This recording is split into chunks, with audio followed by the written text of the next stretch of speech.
So you have these big changes along the way, and you've got to adjust with it. I think the one constant's always been, though, is generally good content will tend to perform. Generally, there's always exceptions, but even pre-Penguin, I mean, Google's intention was to rank good content. It's just it got muddled in with a lot of the spammy link building.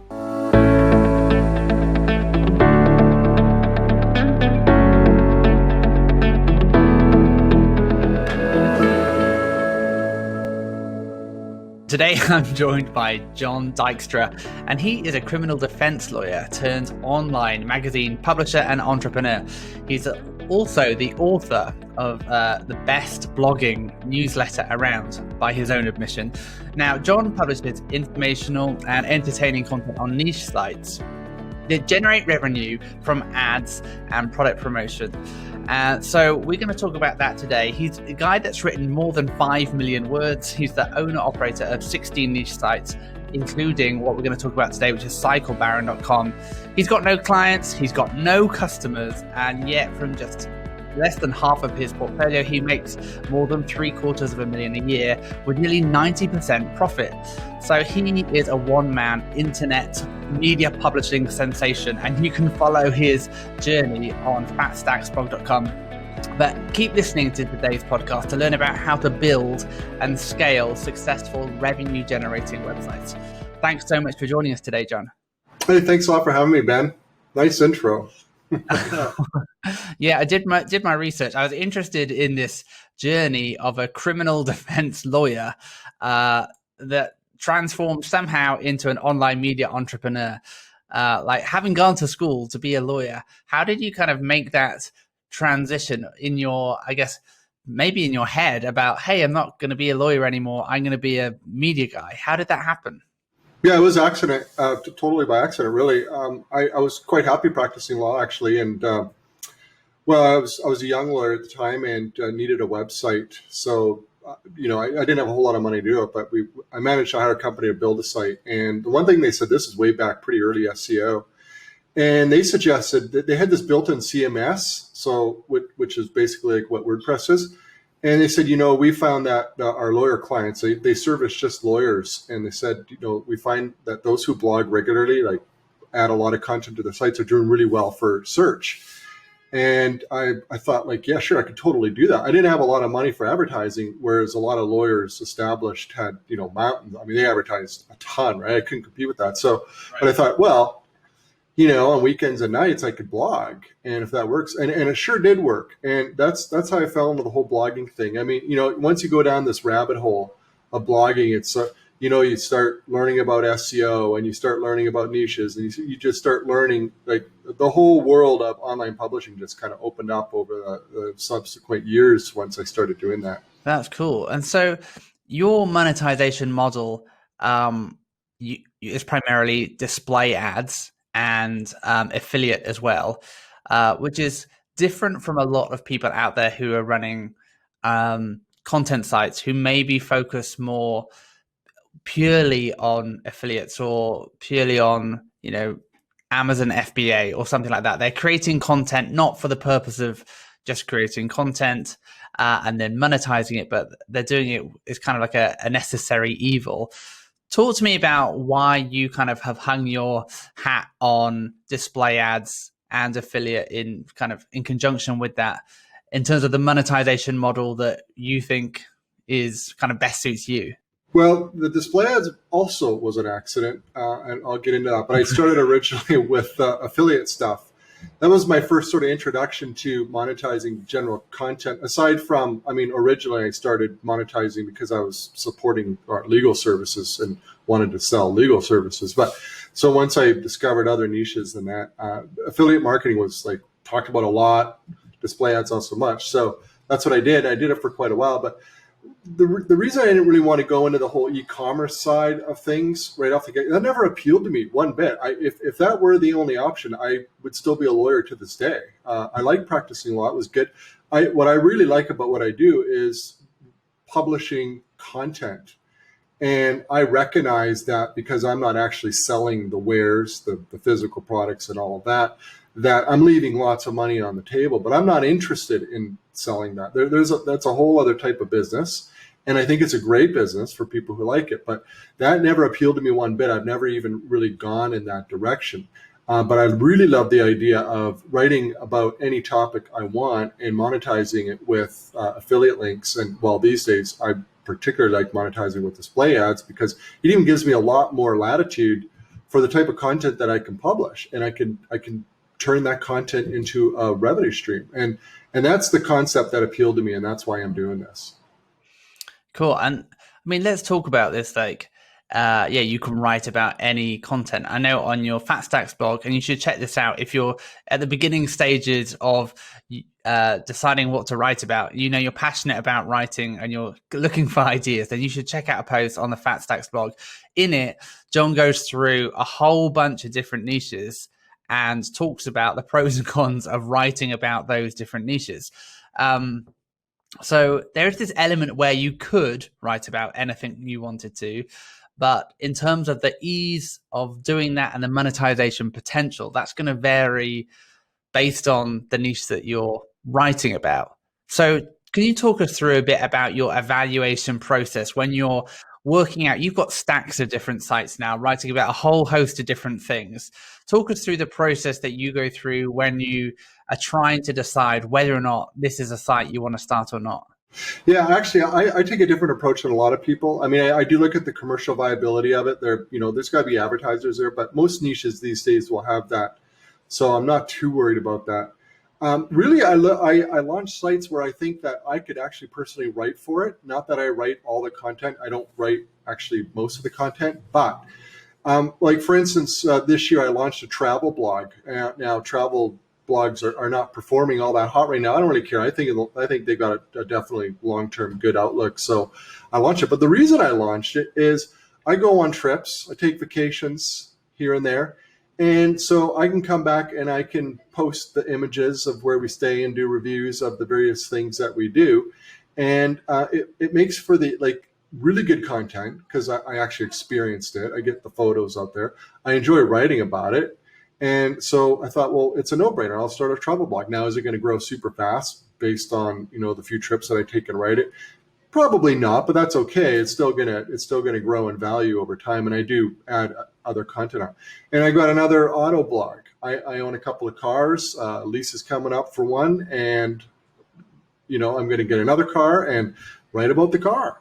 I like my car, and I can write about it. I can take photos of it, and it becomes really good content. So my approach really is sort of like what in my life that I'm interested in, that I have experience with, that I know about, that I can, fit it in within a particular niche and write about that. Now, I do hire other writers to add a lot of additional content, but really that's the sort of main impetus of how I go about choosing niches.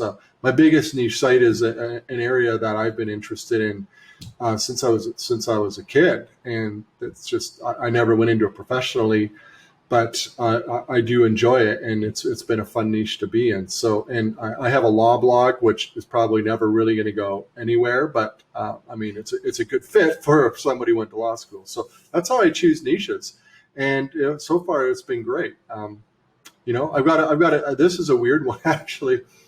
A fashion apparel niche site that I launched. It's doing really well. That's a great niche, by the way. That was a surprise. I never knew, but it's like I buy clothes. A few times a year I go buy clothes. I can write about it, right? I can take photos of the stuff and shoes and athletic gear and all the stuff, and I can put it on there. This is really good content. It's really easy to write when you have your own photos and you wear the stuff. Like you can bang out like really good articles really fast. And so I put it on there. And this site's almost, doing 80,000 visitors a month.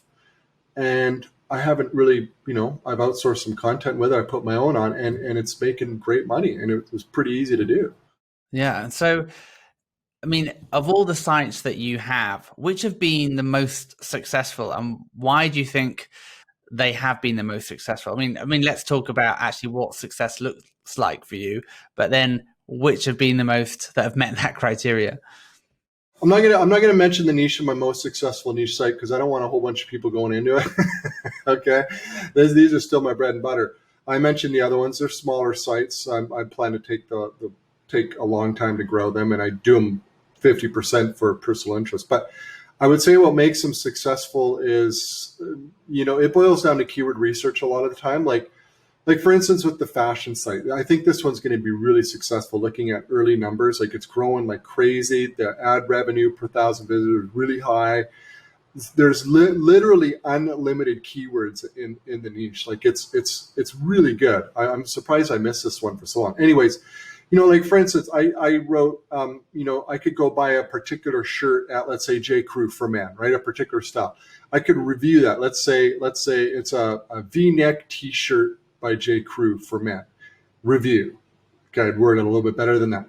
But that's really, really long tail. I suspect I would rank for that fairly quickly. I could probably write that in 45 minutes, snap a couple of photos of the actual shirt I would own, and boom, I've got a good review that's going to rank probably almost instantly because nobody's written that particular article at all. Yet, people are looking for, lots of men are looking to buy V-neck T-shirts throughout the year, and some are actually want to find out if the ones at J. Crew are any good. So there you go. That's the approach, and it works. And so in terms of your process, kind of big picture, to grow your search visibility, to grow the number of views, I mean, you've just started a few months ago, the Cycle Baron blog. What is your process? It sounds like your process is find something that interests you about the topic, write it. If the keyword is long tail enough and there's limited competition, it will just rank if the content's good enough. But talk to me about growing visibility, growing your readership, how systematic you are with that process, or how much you're following your heart, which kind of, based on what you've been talking about, kind of sounds like a lot of that as well. Yeah, it's definitely a mix. When I write about the stuff that I write about, I do it because I'm just interested in it, and that'll get traffic. But here's how I go in the first 6 months, six to 12 months. This is a really long-term business. You're not going to get a lot of results in 12 months. So you've got to keep that in mind. Okay, so here's what I do. I'll sort of do just like cover all types of topics and articles within the niche or the vertical in the first 12 months. I throw out all kinds of stuff. So if we're talking a fashion site for men, I cover T-shirts, scarves, wallets, pens, whatever, all these things, right? That would be for men. And then I would watch and see what particular articles are performing well in search. This would be primarily for Google search traffic. And I'll watch. And every time, there's always a handful, one at least, but usually a handful of articles out of, say, 100 or 200 that are going to totally outperform the other ones. Despite the same keyword research approach and processes that I use, for some reason, and it seems to me to be random, a few will do really well. And then what I do is the next phase of growing that site is I focus on those few topics that are outperforming, and I'll really drill down deep on that. So if it was V-neck T-shirts was like the biggest article on that site, I would plan out as many articles around V-neck T-shirts for men as I possibly could. Now, I don't know how many I would get. We're using it as an example. It's a pretty limited topic, but we might. I'm sure you could go pretty deep on that. Like, give you an example about how deep you could go, and this is how I like to think about my sites. But if we start talking about T-shirts, we can start talking about different materials that T-shirts are made. We can talk about how they're made. We can talk about the companies that make them. We can talk about the history of T-shirts. We could talk about, there's cotton T-shirts, probably the most common. There's synthetics as well. I could actually do articles dedicated to different types of cotton that go into making the T-shirt, how the cotton is grown. So you can almost go down the entire chain of how a T-shirt is made. And before you know it, you've got 50 articles on V-neck T-shirts. And what happens then is Google, in my view, not like I talk to the people at Google or anything, but my theory is Google's going to recognize your site as, wow, they got really good informative content all about V-neck T-shirts. We're going to rank, the whole series really well. And that's my approach, and it works. Does it work every time? No, it doesn't. It is a numbers game. A lot of stuff I publish does, but some things work out way better than I ever expected. But this has taken a lot of the guesswork out of it. Cool. So you're starting with a pillar piece of content. You're seeing what ranks, and then developing a topic cluster around that keyword or that idea. within the blogs? Yeah, almost. I don't really start with the pillar. I usually start with pretty obscure keywords because a Right. youngish site, 6 months old, is going to have no authority to rank really for much. So it's not like I go for a seed keyword because I'll never rank Right. for that keyword, right? I go for something really, really obscure, but I'll do it on a number of different topics within the niche. And hopefully, you know, in my experience, always something seems to outperform the others. And then that's where I zone in. Cool. And in terms of your, I mean, is one thing getting eyes on eyes on the site, eyeballs on the pages, where you're developing these content areas, you're testing and learning, and then building out more content to develop the clusters of content. As you're doing that, you're seeing your readership grow because you're appearing in more SERPs and you're getting visibility. But in terms of seeing that traffic become repeat visitors, or seeing your seeing your site as more than just a one-hit wonder, what do you do, or do you do anything to try and encourage repeat visitors, or using email or anything else? Yeah, not so much. I would say my biggest niche site has a half decent repeat visitor just because there's so much content. I actually have various tools that I put on there, like software tools and stuff. And that I've been really dedicated to that site for 6 years. So that's got to that point where a lot of people actually search out the site. You can see the keyword search volume and Ahrefs for the site domain and so forth. So definitely an indicator of I'm doing things right with that site. For my smaller sites, not so much yet. They're really the one-hit wonders, as you say. At this stage, you're just trying to get the search traffic. But 5 years it goes by fast, but it's also enough time to really sort of hopefully move a site in a particular direction. My fashion site, is it going to move directly, strictly toward like just men's apparel? It might. Maybe I'll even narrow it down further, depending what's working. It's still fairly new. So most of these sites aren't really audience building sites, like fatsexblog.com definitely has got an email readership, podcasts and all that. But they don't have a podcast. I've tried that. It didn't really work in these types of niches. I even did email, built up a huge email list. Engagement was pretty weak. These are big, broad niches. So they kind of work pretty well on social media and Pinterest. But they're really organic search engine plays at the end of the day. Yeah. I mean, let's dive into your new project, which you kind of publicizing on your Fat Stacks blog. So you started it 3 months ago now. How is it going? Where are you at in this process of writing a bunch of stuff? And is any of it ranking yet? How's that going? Yeah, I'm getting some organic search traffic, not a whole lot. I think 20, 30 visitors a day. So nothing to write home about. It's a good site. That site actually probably could build somewhat of an audience because it's more of a hobby sport type site, which is not something I normally do. But I mean, people who are into mountain biking or cycling, it's an ongoing interest. So that could be an audience builder down the road. Right now, I'm still at the phase where I'm just sort of blasting out content on all different types of content topics, and it'll be a few months yet before I sort of take a look and see which ones are outperforming, if any. The search traffic's really low still right now.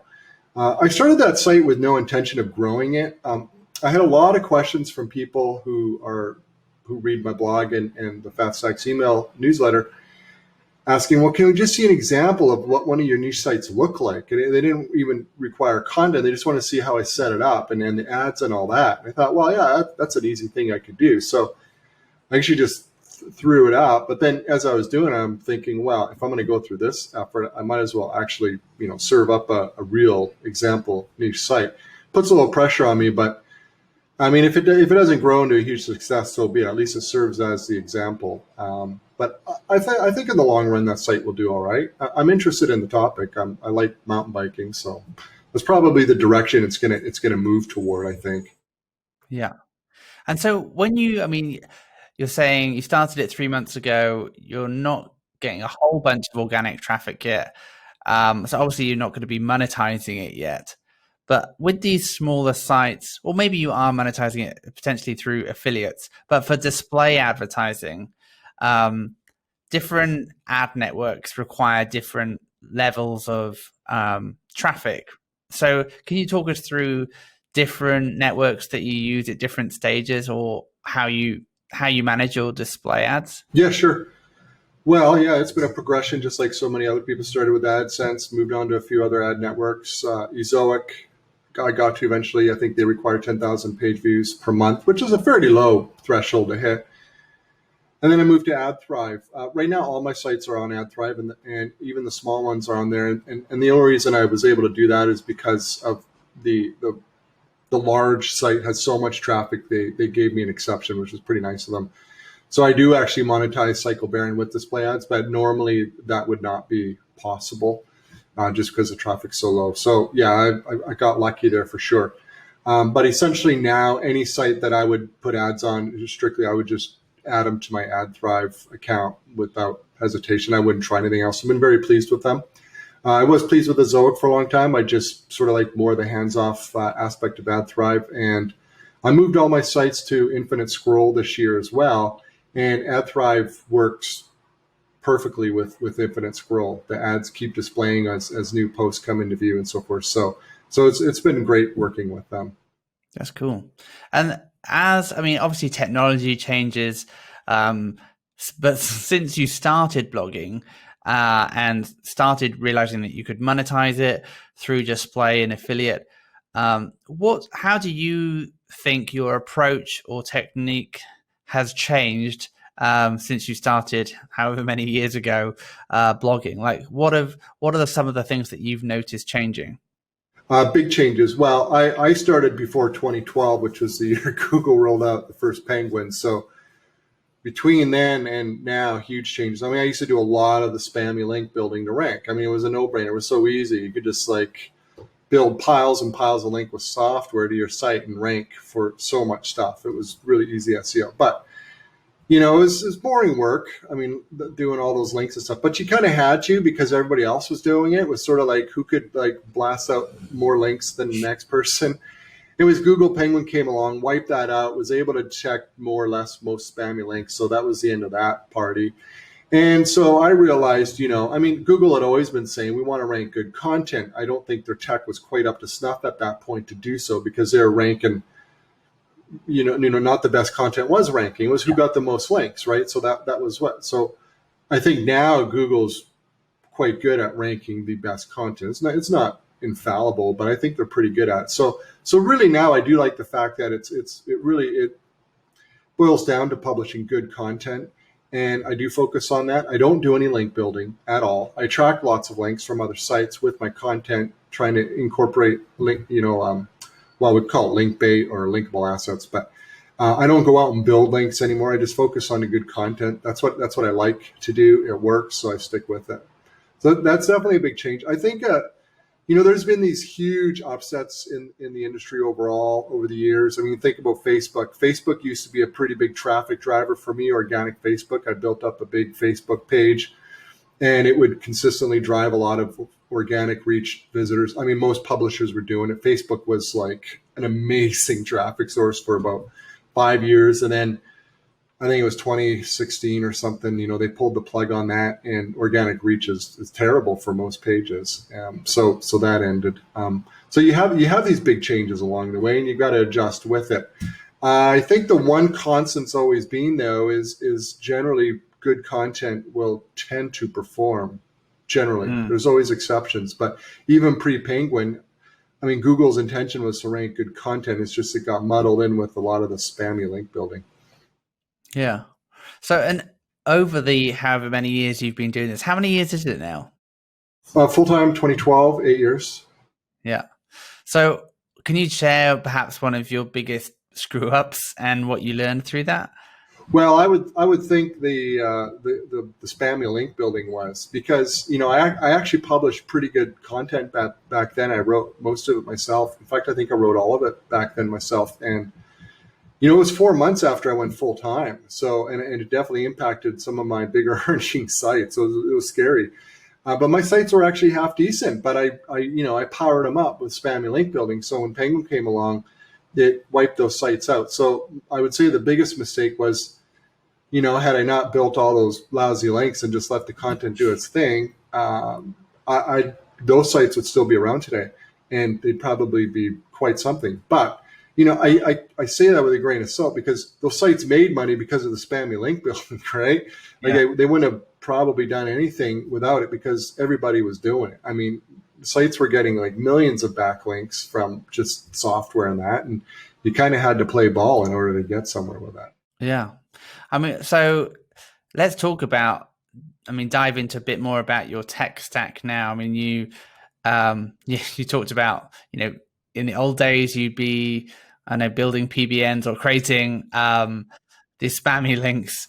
But what's, apart from WordPress, which you've mentioned, and just writing content, what else is in your stack to help you develop content that ranks just independently of link building? Yeah, my three favorite keyword research tools would be Ahrefs, AnswerThePublic.com, and KeywordShitter.com. Those three are instrumental.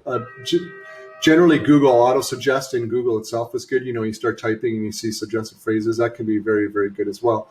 So that's for the research side of it. In terms of my favorite theme right now would be Bimmer theme, which is available in ThemeForest. I tested a lot of themes. The infinite scroll in there is just absolutely seamless and works really, really well. So I like it. I use that on every niche site except for FatStacks, which doesn't have infinite scroll. It doesn't. I think users prefer it not for that particular site. I use Grammarly. I'm a horrendous speller, and my grammar, like I just type, and it's just like red everywhere. I still miss stuff, which boggles my mind. I'll send an email out. I'm just like, how do you miss it? It's underlined in a big bold red line. I still miss this stuff. So I use Grammarly, and it does actually help me out, because if I didn't have it, it'd be atrocious. Well, what else? I use Kinsta for hosting. Best hosting I've tried so many over the years. Like, it's expensive. Don't go there until you have some pretty good traffic. But once you get good traffic, look nowhere else. Go to Kinsta. It's awesome. Support there is amazing. Performance excellent. Well, what else am I using? Link Whisper with Spencer Hawes. That thing is really awesome plugin. I got to say, it helps with internal linking. It doesn't do it all for me. I still do a lot of manual internal linking. I think internal linking is a really important part. Like when we talk about those article clusters, I like to interlink them. I think that is very important in terms of helping them along. Link Whisper is a great tool to help speed up interlinking, because it is one boring, tedious task. And so that does help. But I still do manual on the side as well. What else am I using? That's sort of the key big tools, really. Sort of boils down to. And let's talk about your process in terms of, you're running a bunch of different sites. You're producing hundreds of pieces of content a month, I'm guessing. How do you manage firstly, I guess, the editorial or the content strategy, identifying what to write about, and then through to doing that keyword research, getting the articles published on the site? Talk us through that process of how you manage and prioritize and manage the process of content development. Yeah, sure. All my smaller sites do get a lot less content than my bigger sites. I tend to, the more money it makes, the more resources it gets. So there are sites I may only publish 4 or 6 articles a month. I'm not really, realistically, I'm not going to grow them that fast. I'm just sort of kicking them along, because down the road they might have potential. And when I have a personal thing to write about that I can add to it, then it's there for that. So it's not as much content as you would think each month. My biggest niche site, which is where I dedicate most of my time to still to this day, because it out-earns everything else by quite a bit, that will publish anywhere from 1 to 4 articles per day on that site. So yeah, that is a lot of content. And because I am really involved in that, I do the keyword research. I come up with the topics. So I've got a pretty good workflow in terms of the topics go on a spreadsheet, and then whichever content source, whether it's an in-house writer or a writing agency, I have spreadsheets for all writer sources. They'll pick up the topics, they write the content, they deliver it back. Either I will take a look at it. If it's not an terribly important topic, there's different sort of caliber of articles that I put on the site. Sometimes then I have a head VA or a VA manager who works with 3 or 4 VAs. and they get all the content formatted on the site. So the process is like that. If it's a more of an important article, I will review it and then send it off for it to get formatted and put on the site. That's pretty much the workflow. I'm involved in it daily, maybe not every day, but fairly regularly. But really, once the keywords are added to spreadsheets, it sort of works more or less on its own, which is quite nice. Recently, I've hired more in-house writers. I've been finding more and more that is a very good way to get good content onto sites. It does take a little bit more management on my part, working with them directly, but the results so far have been very, very good. And where have you found those writers? Where have you sourced them from? ProBlogger job board, like, wow, amazing, great, worth $70, much better than OffWork. I've used OffWork, not to knock them. I've used them for hiring for other things, but I got to say, in terms of finding writers, like, I think a lot of really good freelance writers are looking for work there actively all the time, because, like, I got tons of applicants and a lot of them were really good. It was really hard to narrow it down. I had a hard time with that. Cool. And in terms of, I mean, you talked about outsourcing some of that content development as well. Are there any content or writing agencies that you found to be particularly good? Yeah, I particularly like Writers Access right now. Huge pool of really talented writers. The whole platform, the back end works. It's really, really well set up, and you can get good content for reasonable rates on there. You know, I think the big difference is when you're looking at these things is, like, if you can hire directly or in-house, like, the big advantage is you've got rid of the middle person, right? So the writer is probably going to take a little bit less than they might want on Writers Access, because the writer access is taking something like 30%, right? So it's kind of a win-win. If you can hire directly, they'll probably work for a little bit less, but make more than they would there. And you get a high caliber writer, talented person, paying a little bit less than you would on Writer Access. But Writer Access definitely has, like, I still order on there regularly, weekly. You know, I've got some writers who I work with directly on there that I found them there, so I continue with them there. Sometimes I have a huge order that I need content back quickly. You know, an in-house writer can only do so much in a day or a week, right? It's one person. Or if you have two or three, even then. But, like, there have been instances where I'll order 50 fairly long articles for a full cluster at one go, and I kind of want them all within a week or two. That's possible with Writer Access. I really like that. It's like you can get literally unlimited content returned within a week or two. Yeah, that's cool. And how much does content cost?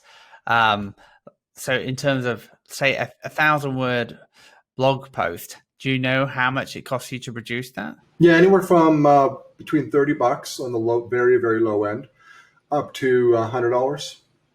Really depends on the amount of expertise and technical aspects of the article. Some content's really, really simple. It doesn't require somebody at 10 cents a word to write it, but some stuff does. So it really depends on the article. And in terms of the ROI on that, so you spent $100 on a post.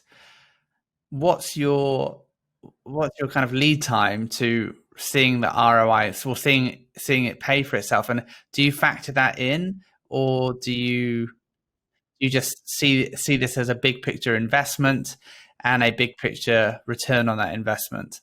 Yeah, I'd say the second list. I have colleagues who are way better at tracking the ROI and the numbers, and they pay a lot more attention to that stuff. I'm sort of really big picture, and it's pretty sloppy. It really is.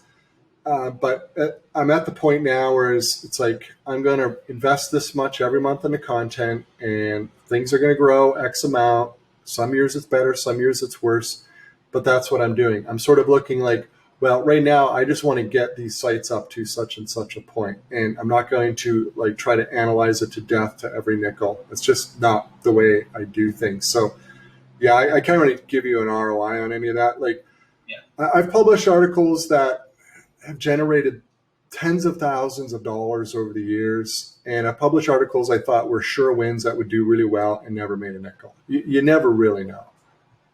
You just try to get better and better with it as time goes on. And would you say there's, like, a typical amount of time, though, that you would work on a site before you see that it pay for itself? Because obviously, big picture, when we look at your numbers, because you publish these on the Fat Stacks blog, we see you have incredible amounts of profitability, as you know, and that's the nature of content sites is that they can be incredibly profitable. So when you're deciding to launch a new site, do you have a timeline in your mind? Hey, this is going to be a 24-month investment. I'm going to spend $15,000 probably, but in year 3, I'll probably make 30,000. Roughly, I do. I mean, several of my sites I'm kicking along, and I'm not really putting much into them, and I don't expect that they're going to really do anything in 2 years. But there's a handful. I sort of did the spray and pray with like all these sites that I launched, and because I knew that a couple would probably outperform the others, and I was right. I have 3 additional sites to my really big niche site that are like, for some reason, really doing really well. So I'm going to put more into them, and I put less into the others. And so, that experiment worked out really well.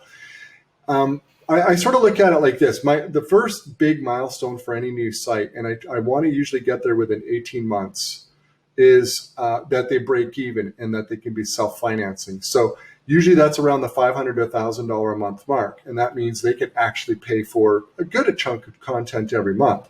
And when you get to that you can grow them without being out of pocket, and you're growing the value of the asset itself. Eventually, you get the actual monthly revenue into the black, and that's obviously the next great milestone. But the big mistake I see a lot of people make with this is they start their second, third, and fourth sites far, far too quickly. It's a lot of work to manage one site well and grow one site. In fact, I have colleagues who get millions and millions of visitors a month, and they are a one site outfit. They would never think about starting another site. To them, they see it's like, this is the business, the one site. I tend to like the idea of being diversified, but I didn't diversify until I was making like quite a bit of money from the first niche site, which has got to like pay my salary. It's got to self-finance itself, which is a fair amount of content every month. And then it's got to kick off additional amount of revenue to finance the second site, because I'm too busy to really put a lot into the second site. So if you have a site that's making a few $100 and it's not even self-financing, that's way too early to think about starting another site. That's my opinion anyway. Yeah. And thinking about that, the process. I mean, what you're doing is you're building cash flowing assets. Have you exited any? Have you sold any of your sites? No. I should. I probably should. I kick around sometimes about doing it, but I'm an optimist, and I always think, well, if I sell now, it's too early, and I could keep growing them. They'll be worth more down the road. So no. And how many of your sites have you abandoned along the way? Oh, lots. I'll probably abandon a couple that I got now right anyway too. That just happens. But I abandoned a bunch after the Google Penguin as well, because those are write-offs. There was no redeeming those sites. They were toast. So I abandoned those. I've had false starts over the years. I thought ideas were good. They weren't. But I would say in the last 5 years, pretty much everything I've started, I've kind of stuck with and have thrown, money into them regularly. And when you made that choice of that kind of go, no go anymore on these, I mean, you've invested time, you've invested money. How do you decide when it's curtains for the site? Oh, okay. Well, probably like the one site I have that is probably curtains, because I'm at a loss, is the law niche site. I like the topic and I write occasionally, but writing a really good law blog is almost like a full-time job in itself. It's a very technical area, right? And I have the legal background. I could probably do a good job. I just don't have the time for it. So what else can I do with that site? I'm sort of at a loss and I'm kicking it around. So that's one of those sites where it's like, well, I don't really know if it has much of a future. It makes $3 a day now, so it has some value. I could sell it for something, but I haven't. What the other thing, another reason I don't sell my sites is because it's a real drag selling a site. Unless you get a buyer who's like just basically going to look quickly at your revenue numbers and your analytics and be like, yeah, I'll take it, maybe negotiate a little bit. But I tell you, I've done it once. I listed a site, and it was a 3-month process, and every other day the buyer would want new stuff, and I'm like, it became a full-time job providing details to a buyer. And I'm like, this sucks. I'm not doing this. So now I would, there's an outfit called Motion Invest, run by Spencer Hawes and John Gillum, I think. And they'll buy sites fairly efficiently. But they're going to pay you less for it. You have to accept less. But it's a service to fill that problem.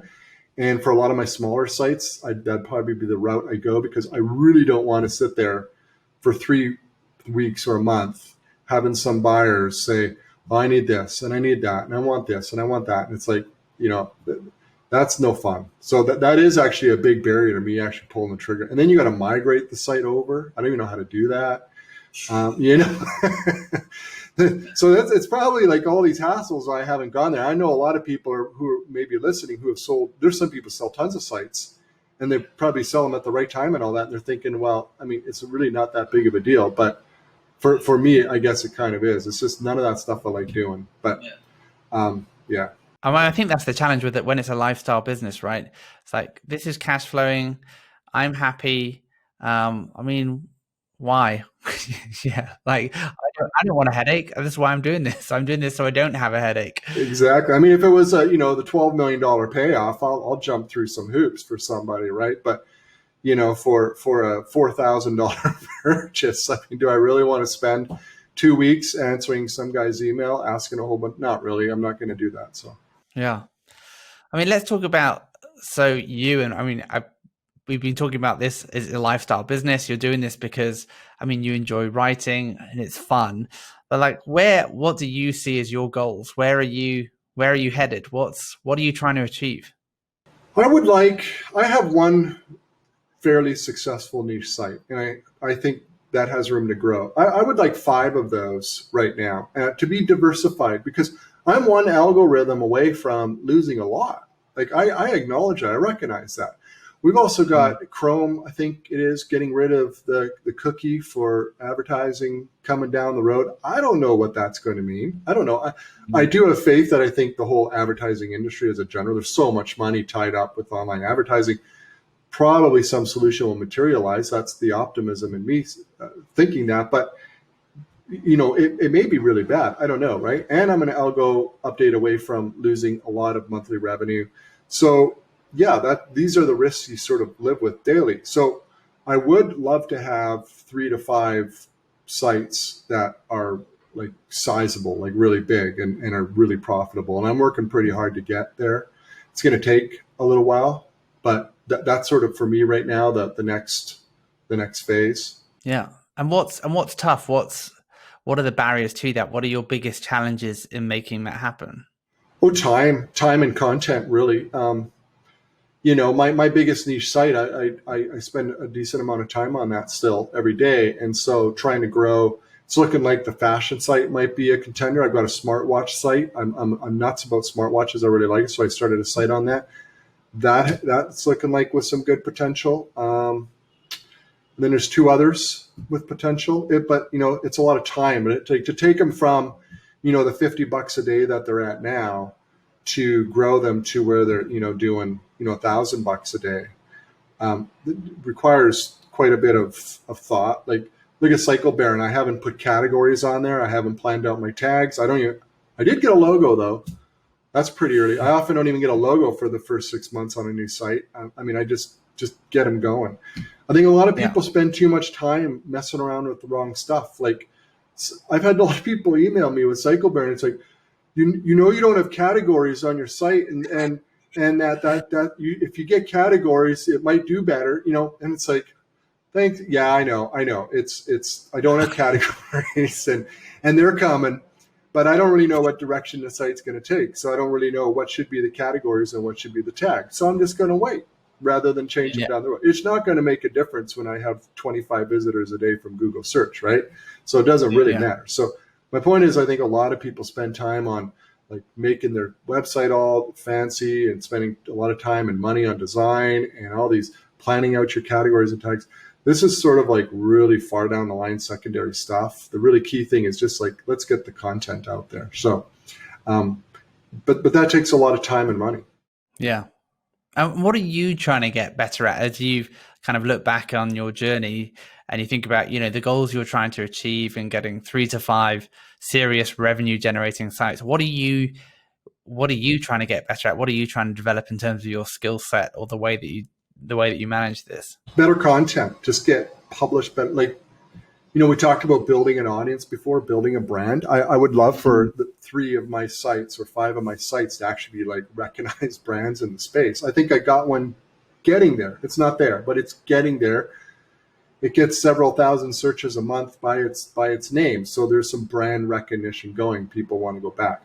I would love to build up several brands. I don't think you're bulletproof. I think you're big branded sites are still highly dependent on Google search traffic. Let's not kid ourselves. But I think if you can be recognized as a brand, it means you're really doing something right. The content's good. People are liking it. You're doing the right thing. You're putting out a good publication. That's where I'd like to get to. Yeah. Cool. Well, let's finish off by doing a lightning round. And I want to know, what's the best advice you've ever received?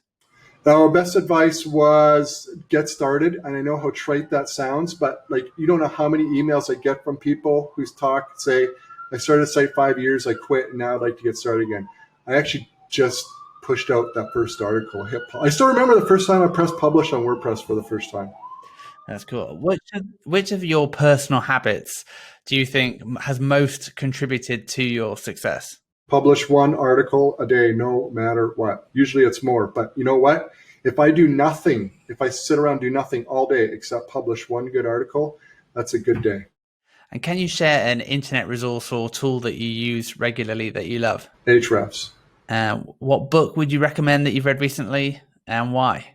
Fiction, any fiction. You got to step away from this stuff, man. You got to zone out. Love fiction. I don't read nonfiction like business help stuff.